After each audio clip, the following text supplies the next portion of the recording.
3. Halo, perkenalkan, nama saya Tengku Mazina Malika dengan NIM 2507060559.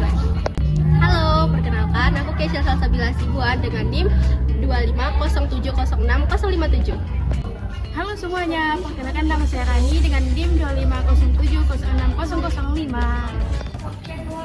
Halo semuanya, perkenalkan nama Kak Zahra dengan NIM 2507060085. Halo teman-teman semuanya, perkenalkan nama saya Miss Ringgana Pristuti, NIM-nya 2507060077.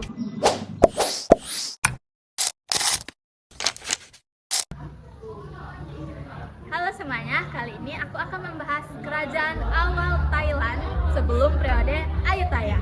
Nah, apa sih nama kerajaannya itu? Nama kerajaannya adalah Kerajaan Sukhothai yang berkuasa dari 1238 sampai 1438. Pertama-tama kita akan membahas politik dan kebangkitannya yang didirikan oleh Raja Siintiritit setelah memisahkan diri dari Kekaisaran Khmer. Sukhothai sering dianggap sebagai kerajaan Thailand pertama, dikenal sebagai zaman keemasan peradaban Thailand. Kerajaan ini menjadikan agama Buddha sebagai kekuatan pemersatu di bawah Raja Rangkameng yang berkuasa dari 1279 sampai 1298. Yang menciptakan aksara Thai dan memperluas wilayahnya. Adapun ekonomi dan kekayaannya berkembang melalui budidaya padi dan perkembangan dengan Cina dan negara tetangga, terutama dalam keramik dan tekstil. Lalu sistem ekonominya pun terbuka di bawah Raja Rangkameng menarik perdagangan dari berbagai wilayah Asia. Setelah itu, adapun kesejahteraan dan kesehatannya. Kesejahteraan awal berakar pada tradisi Buddha dengan biara-biara memberikan bantuan awal dan perawatan kesehatan dasar. Batu adapun juga sistem irigasi yang mendukung stabilitas pertanian dan ketahanan pangan.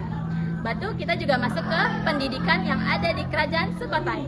Pendidikannya adapun biara-biara Buddha menjadi pusat pembelajaran dengan fokus pada agama, etika, dan literasi. Batu pun ada juga penciptaan aksara Thailand yang menjadi tonggak penting dalam perkembangan budaya dan pendidikan. Batu juga kita akan masuk ke kemunduran yang mengapa sih bisa terjadi kemunduran di Kerajaan Sukhothai? Yaitu ada konflik suksesi dan meningkatnya otonomi negara-negara bawahan yang melemahkan Kerajaan Sukhothai yang kemudian diserang oleh Kerajaan Ayutthaya pada abad ke-15.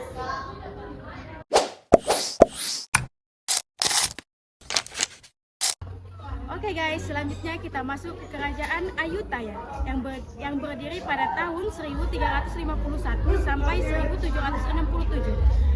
Yang pertama, politik dan kebangkitannya. Didirikan oleh Raja Ramatibodi I atau disebut Wutong.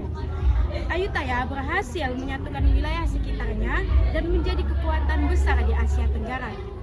Lokasinya yang strategis di pertemuan tiga sungai mendukung perdagangan dan diplomasi. Selanjutnya, peristiwa dan peran penting. Pertama, konflik terus-menerus dengan Burma, Kekaisaran Khmer, dan Belanda.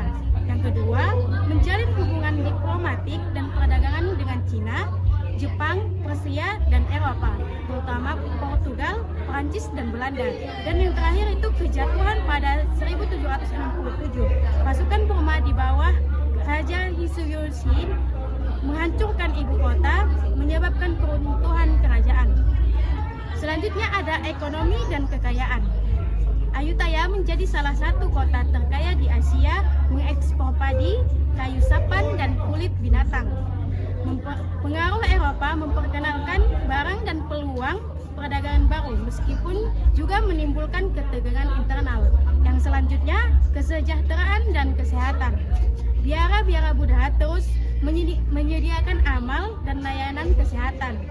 Pengobatan tradisional berkembang, tetapi epidemi seperti cacar dan perang sering menyebabkan kematian. Yang terakhir, pendidikan. Para biksu Buddha tetap menjadi pendidik utama, tetapi perdagangan Eropa memperkenalkan bahasa dan pengetahuan baru. Pendidikan sebagian besar terbatas pada kaum elit dan laki-laki. Terima kasih. Halo, Di sini saya akan menyampaikan tentang materi tentang Kerajaan Thonburi. Kerajaan Thonburi adalah kerajaan Thailand yang berdiri pada tahun 1767 sampai 1782. Didirikan oleh Jenderal Taksin setelah jatuhnya Kerajaan Ayutthaya akibat invasi Burma.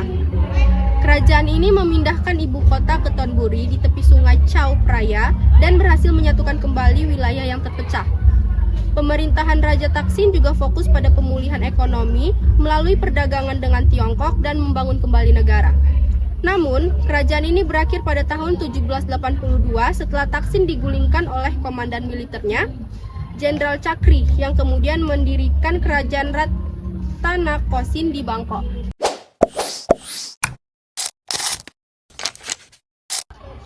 Kerajaan Chakri didirikan oleh raja pertama, yaitu Raja Rama pertama. Kerajaan Chakri menjadikan Bangkok sebagai ibu kota dan menghidupkan kembali pemerintahan serta budaya Thailand. Perkembangan utamanya, Rama kedua dan yang ketiga memperkuat perdagangan dengan Cina dan Eropa sambil menahan ekspansi Inggris. Yang Rama 4 atau Mokut memodernisasi Siam, membuat perjanjian untuk menghindari kolonisasi. Yang Rama kelima menghapus perbudakan, mereformasi administrasi dan menjaga kemerdekaan Siam selama ekspansi kolonial Eropa. Pasca Perang Dunia Kedua dan era modern, bertransaksi menjadi monarki konstitusional pada tahun 1932. Gerakan pro-demokrasi dan kudeta militer membentuk abad ke-20.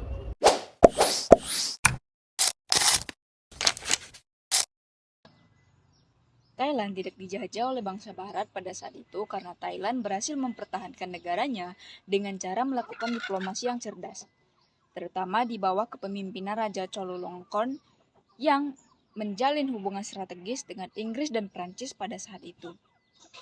Dan juga letak posisi geografis Thailand yang pada saat itu berada di tengah-tengah antara jajahan Inggris dan jajahan Prancis, sehingga membuat negara Thailand menjadi penyanggah pada saat itu agar tidak terjadi konflik di Asia Tenggara. Selain karena itu tadi, Thailand juga mempunyai posisi yang kuat di pemerintahannya dengan struktur yang kuat sehingga tidak bisa terpengaruh dan terganggu oleh kolonialisme Eropa pada saat itu.